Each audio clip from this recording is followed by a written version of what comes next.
이 종은 십자가 뒤에 감춰주시고 오직 예수 그리스도가 드러나고 영광된 주님의 모습이 나타나서 하나님의 영광을 나타내는 귀한 시간 되게 해주시고, 말씀을 전하는 자나 듣는 자가 다 하나님의 영광을 위하여 쓰임받게 해 주시옵소서. 마지막 때 다시 오실 주님을 예비하고 준비하는 우리들의 삶이 되도록 인도해 주세요.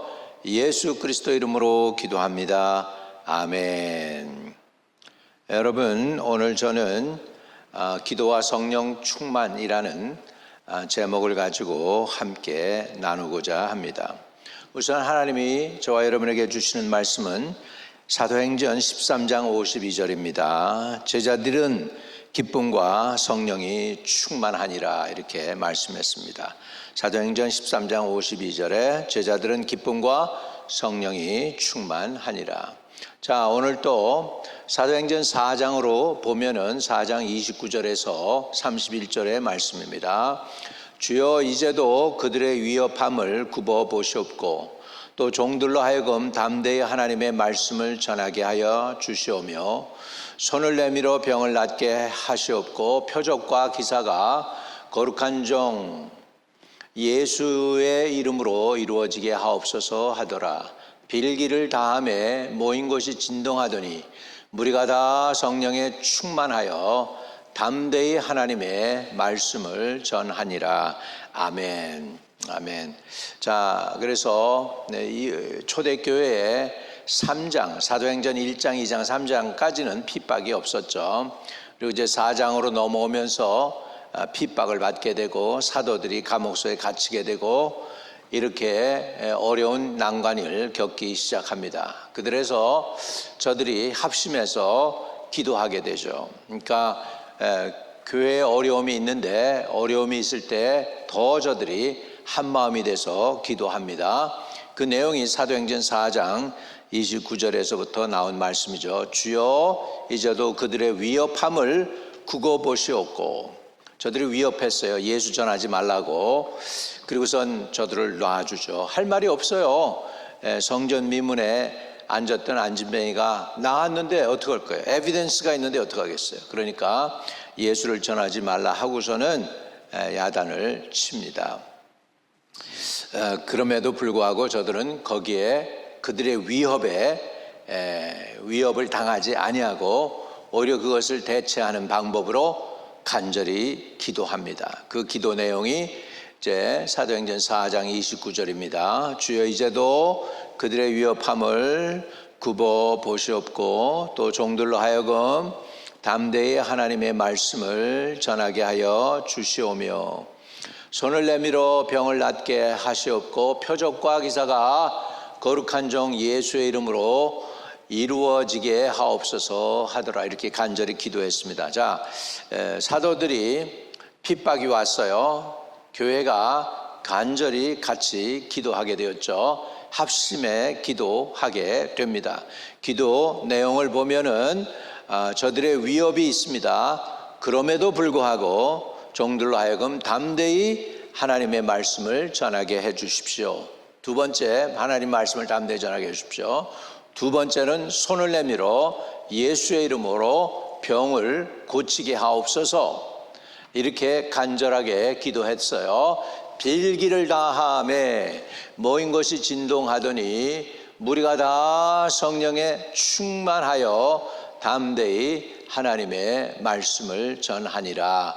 이렇게 됐습니다. 그러면 이 간절한 중보 기도의 그 결실이 뭐였냐면 성령 충만하고 두 번째로 거기에 대한 열매가 말씀을 담대히 전하게 된 것이죠.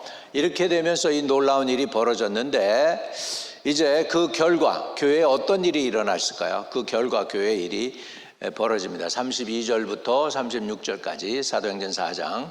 믿는 무리가 한 마음과 한 뜻이 되어 모든 물건을 서로 통용하고 자기 재물을 조금이라도 자기 것이라 하는 이가 하나도 없더라. 사도들이 큰 권능으로 주 예수의 부활을 증언하니 무리가 큰 은혜를 받아 그 중에 가난한 사람이 없으니 이는 밭과 집이 있는 자는 팔아 그 판 것의 값을 가져다가 사도들 발 앞에 두매 그들이 각 사람의 필요에 따라 나누어 줌이라. 36절 37절 구브로에서 난 레위 족속이 있으니 이름은 요셉이라. 사도들이 일컬어 바나바라 번역하면 위로의 아들이라 하니 그가 밭이 있음에 팔아 그 값을 가지고 사도들의 발 앞에 두니라. 이렇게 해서 그 교회에 큰 위로가 되었던 것 같아요. 이 바나바, 그 요셉이라는 사람인데 그 사람으로 인해서 교회에 큰 위로가 되고 그가 큰 부자였는데 밭을 팔아서 아마 가난한 사람들을 다 도와주고 했던 것 같습니다. 이렇게 해가지고 성령이 충만해서 말씀을 담대히 전하게 되고 사도들은 큰 권능으로 주 예수의 부활을 증거하는 놀라운 역사가 일어나게 됩니다. 이것이 기도했을 때 나타나는 놀라운 일입니다. 여러분, 우리 주님도 늘 기도했습니다. 새벽 미명에 가셔서 기도하시고 우리 주님은 그 사역을 무릎으로 시작하시고 무릎으로 마쳤던 것을 볼 수 있죠. 우리 주님에 관해서 보면 예수께서 성령의 충만함을 입어 요단강에서 돌아오사 광야에서 40일 동안 성령에게 이끌려 시험을 받으시다라고 말씀하고 있습니다. 예수님이 성령에 충만했다. 기도했을 때 오는 그 결실은 바로 성령 충만입니다. 하나님이 쓰시는 모든 사람들도 기도의 사람이었고 성령 충만한 사람이었습니다. 누가복음 1장 15절에 이는 저가 주 앞에 큰 자가 되며 포도주나 소주를 마시지 아니하며 모태로부터 성령 충만함을 입는다라고 했습니다. 누가요? 침례 요한이 모태로부터 성령 충만함을 입는다고 했습니다. 언제 성령 충만 받았을까요? 누가복음 1장 41절에 충만함을 받는 그 장면이 나와요. 엘리사벳이 마리아의 문안함을 들으매 아이가 복중에서 뛰노는지라 엘리사벳이 성령의 충만함을 입어 이렇게 말씀하고 있거든요. 자, 우리 침례 요한의 또한 아버지 부친 사가랴도 성령 충만해서 이렇게 합니다. 누가복음 1장 61절 누가복음 1장 67절 그 부친 사가랴가 성령의 충만함을 입어 예언을 하여 이렇게 했습니다. 여러분, 성령 충만이 터져 나오면 예언이 나오고 방언이 나오고 방언 통역이 나오고 또 은사들이 역사가 나타나게 되는 줄로 믿습니다. 또 오순절날 모인 성도들을 보세요. 오순절날이 이미 이름에 저희가 다 같이 한 곳에 모였더니 호련히 하늘로부터 급하고 강한 바람 같은 소리가 있어 저희 앉은 온 집에 가득하며 불의 혀같이 갈라지는 것이 저희에게 보여 각 사람 위에 있더니 저희가 다 성령의 충만함을 받고 성령의 말하게 하심을 따라 다른 방언으로 말하기를 시작하니라 라고 말씀하고 있습니다. 여러분, 베드로도 이날에 성령 충만 받죠. 그리고 베드로가 성령이 충만해서 관원들 앞에 그리고 사람들 앞에 예수를 담대히 전하게 됩니다. 사도행전 4장 8절에 보면 이에 베드로가 성령이 충만하여 가로되 백성의 관원과 장로들아 우리가 너의 말을 들어야 하랴 하나님의 말씀을 들어야 하랴. 우리가 하나님의 말씀을 우리가 사람의 말을 들으면 하나님의 종이 아니니라 라고 말씀하고 있습니다. 여러분, 기도의 사람 스데반도 성령 충만했습니다. 그는 순교당할 때에도 성령 충만함으로 예수님의 영광된 모습을 봅니다. 사도행전 7장 55절에 보면 스데반이 성령이 충만하여 하늘을 우러러 주목하여 하나님의 영광과 및 예수께서 하나님 우편에 서신 것을 보았다라고 말씀하고 있습니다. 좀 전에 바나바에 관해서 말씀을 드렸는데 이 바나바에 대해서 설명하는 성경이 사도행전 11장에 나와요. 사도행전 11장 22절과 24절에 보면 예루살렘 교회가 이 사람들의 소문을 듣고 바나바를 안디옥까지 보내니 바나바는 착한 사람이요 성령과 믿음이 충만한 자라 이에 큰 무리가 주께 도하더라 그랬습니다. 우리 교회에 바나바와 같은 사람들만 있다면 큰 무리가 교회에 더하게 될 것입니다. 이렇듯이 하나님이 쓰시는 사람은 성령 충만한 사람이었는데, 성령 충만은 어디서부터 오냐? 하나님께 간절한 기도를 통해서 온다는 것, 그리고 합심해서 하나가 되어서 이렇게 전혀 기도에 힘쓸 때, 오직 기도에 힘쓸 때 성령 충만이 임했다는 것입니다. 그러면 왜 우리는 성령 충만함을 받아야 될까요? 성령 충만은 하나님의 명령이기 때문입니다. 에베소서 5장 18절에 보면 술 취하지 말라, 이는 방탕한 것이니 오직 성령의 충만함을 받으라 그랬습니다. 여러분, 성령 충만 받는 게 우리의 선택의 여지가 있는 것이 아닙니다. 주님이 명령하셨기 때문에 우리는 성령 충만 받아야 됩니다. 그런데 초대교회 성도들은 성령 충만을 받을 때 어떻게 받았는가? 저들이 합심해 기도했다는 거예요. 연합하여 합심해 기도하고, 골방에서도 기도하고, 시간 맞춰서 정시에 기도하고, 이렇게 할 때 저들은 성령의 충만함을 받을 수 있었습니다. 그래서 우리가 기도할 때 하나님께서 놀랍게 역사해 주시는 것을 볼 수가 있습니다. 자, 그러면 우리 성령 충만을 우리가 받게 되면 이제 하나님께서 귀하게 저와 여러분을 사용하게 되는데 말이죠. 이 기도를 통해서 하나님께 나아가서 하나님의 충만함을 입어야 될 줄로 믿습니다. 그러면 성령 충만은 무슨 의미입니까? 하나님의 영, 예수 그리스도의 영이 내 안에 와서 나의 인격과 나의 생각과 나의 의지와 나의 모든 것을 하나님께서 컨트롤하는 것이죠. 그러니까 내 의지가, 내 생각이 하나님을 컨트롤하는 것이 아니고, 하나님의 영이 나를 사로잡아서 내 의지와 내 생각과 내 계획과 나의 언어와 나의 삶을 컨트롤하게 될 때 그 의미가 성령 충만이 될 줄로 믿습니다. 그러면 우리가 하나님의 성령 충만함을 우리가 입으면 어떻게 우리가 그 상태에서 하나님께 영광을 돌릴 수 있는가에 대해서 잠깐 말씀을 드리고자 합니다. 성령 충만은 나는 내려놓고 예수로 충만해지는 것입니다. 우리 주님은 우리를 풍요롭게 하시기 위해서 오셨습니다.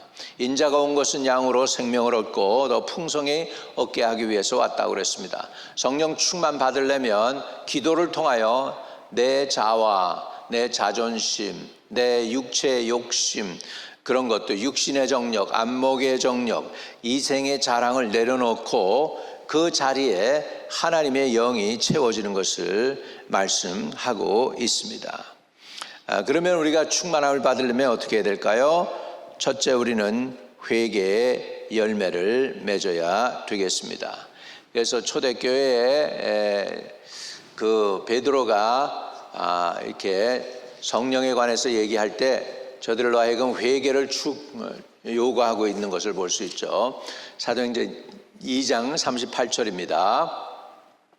베드로가 이르되 너희가 회개하여 각각 예수 그리스도의 이름으로 침례를 받고 죄사함을 받으라. 그리하면 성령을 선물로 받으리니. 성령을 선물로 받는다고 그러죠. 이 약속은 너희와 너희 자녀와 모든 먼데 사람 곧 우리 주 우리 하나님이 얼마든지 부르시는 자들에게 하신 것이라 라고 말씀했습니다. 여기에 먼데 있는 사람들이라고는 이방인입니다. 가까이 있는 사람은 유대인을 말합니다. 그러면 유대인이나 이방인이나 똑같이 성령 받는데 그 성령을 받는 방법은 뭐였냐면 38절에 너희가 각각 회개하여 예수의 이름으로 침례를 받고 그랬습니다. 회개하고 예수의 이름으로 침례를 받으면 성령 충만함을 받는 줄로 믿습니다. 그래서 성령 충만 받으면 성령이 그 사람 안에 들어오십니다. 그래서 그 사람의 인격과 그 사람의 언어와 그 사람의 삶을 성령이 컨트롤하게 됩니다. 이렇게 된 상태를 우리는 성령 충만한 상태라고 하는 것이죠. 어떤 개인이 성령 충만한 상태를 자기가 표현을 했는데, 내 마음이 참으로 평안하고 내 마음이 밝고 기쁘며 내 마음이 하나님께 감사하며 내 마음이 하나님께 기도하고 싶으며 내 마음이 주를 더욱 사랑하고 싶고 내 마음이 내 이웃을 진심으로 사랑하고 싶으며 내 마음이 주님을 위해 헌신의 열매를 더하고 내 마음이 더 기도하고 싶었다라고 고백을 하고 있습니다. 개인적인 고백이지만 개인적으로도 정말 성령 충만을 잘 표현해 준 것 같아요. 여러분, 오늘 저와 여러분이 기도를 통하여 성령 충만함을 받으실 수 있기를 바랍니다. 성령 충만을 받는 방법은 회개하는 것이고 기도하는 것입니다. 초대교회 사람들은 합심 기도했습니다. 모두가 다 기도했습니다. 열심을 내었습니다. 기도에 전심을 다했어요. 기도에 전심을 다해서 전혀 기도에 힘쓰니라 라고 말씀하고 있는 것을 볼 수가 있죠. 그래서 저들이 전혀 기도에 힘쓸 때 놀라운 일들이 일어납니다. 사도행전 2장에 전혀 기도에 힘쓸 때 성령이 충만해졌습니다. 4장에도 저들이 충만해져 가지고 교회에서 좋은 열매들이 많이 맺어서 구원받는 숫자가 더해간 놀라운 역사가 일어나게 된 것을 보게 됩니다. 오늘 기도와 성령 충만에 관해서 말씀을 드렸는데 하나님의 성령 충만을 사모하고 성령 충만을 위해 기도하는 저와 여러분 되기를 바랍니다. 우리 통성으로 한번 기도하겠습니다. 거룩하신 아버지 감사합니다. 성령 충만을 사모합니다. 성령 충만 받으라고 하셨사오니 우리가 그 명령에 순종하여 충만함을 사모합니다. 우리의 허물과 죄는 예수의 보혈로 씻어주시고 덮어주시고 용서해주시고 아버지 그 죄가 있던 그 자리에 하나님의 영 거룩한 영혼을 보내셔서 충만히 채워주셔서 우리 안과 밖이 주의 영으로 충만하고 주의 성령의 이끌림 받게 하시고 성령의 다스림을 받게 하시고 또한 성령의 인도함을 받는 하나님의 자녀들 하나님의 제자들이 다 되게 하여 주시옵소서. 우리 주 예수 그리스도 이름으로 감사하며 기도 올려옵나이다. 아멘. 여러분, 초대교회 성도들은 능력이 있었습니다. 저들이 예수의 이름으로 손을 내밀어 병을 낫게 해달라고 기도했고 초대교회는 그런 놀라운 역사들이 일어났습니다. 오늘 우리 교회에도 이런 놀라운 역사들이 일어나도록 우리가 함께 하시기를 바랍니다. 혹시 아픈 데가 있으면 믿고 기도하세요. 합심해서 믿고 주 성령 하나님 우리가 믿고 주님께 나아갑니다. 허물과 모든 죄를 사하여 주시옵소서. 예수 그리스도 치료하시는 주의 영이요 우리를 치료하여 주옵소서. 주님이 채찍에 맞음으로 우리가 나음을 입었다고 하셨습니다. 주님의 그 2000년 전에 지불하신 그 대가를 통하여 하나님의 성도들이 낫기를 원합니다. 나사렛 예수의 이름으로 명하노니 모든 병만은 다 떠나갈지어다. 예수로 명하는 병만은 떠나갈지어다. 머리부터 발끝까지 저들을 묶고 저들을 괴롭게 하는 관절염, 또 두통, 또 눈의 질환, 또 귀의 질환, 또 이 잇몸의 질환, 나사렛 예수 이름으로 다 떠나갈지어다. 오장육부도 고쳐주시고 피부도 고쳐주시고 모든 질병, 성인병, 당뇨병까지도 주님께서 다 치료해 주시옵소서. 나사렛 예수의 이름으로 병마가 떠나갈지어다. 예수 그리스도 이름으로 기도하옵나이다. 아멘. 예수를 아직도 영접하지 못한 분들 아주 간단해요. 예수를 구주로 영접하면 됩니다. 예수님이 여러분 안에 들어오시면 됩니다. 어떻게 해요? 여러분은 사람의 마음으로 믿어 의에 이르고 입으로 시인하여 구원에 이른다고 그랬습니다. 예수님 마음으로 믿고 입으로 시인하면 됩니다. 그럼 따라해 주세요. 제가 여러분을 인도해 드리겠습니다. 주 예수님, 그렇습니다. 주 예수님 내 안에 들어오셔서 나의 모든 죄를 사해 주시고 나의 구세주가 되어 주세요. 이제부터 영원토록 주님만이 나의 왕이시고 구세주이십니다. 이제는 내가 나를 위해 살지 않고 예수님 위해서 살겠습니다. 평생 인도해 주세요. 예수 그리스도 이름으로 기도합니다. 아멘. 여러분이 그 기도에 진심을 담아서 기도했으면 여러분들은 구원받았습니다. 이제 좋은 교회 나가셔서 하나님께 영광 돌리는 삶이 되시기를 축복합니다. 하늘에 계신 우리 아버지여, 이름이 거룩히 여김을 받으시오며 나라의 임하옵시며 뜻이 하늘에서 이룬 것 같이 땅에서도 이루어지이다. 오늘날 우리에게 일용할 양식을 주옵시고 우리가 우리에게 죄 지은 자를 사하여 준 것 같이 우리의 죄를 사하여 주옵시고 우리를 시험에 들지 말게 하옵시며 다만 악에서 구하옵소서. 대개 나라와 권세와 영광이 아버지께 영원히 싸움나이다. 아멘.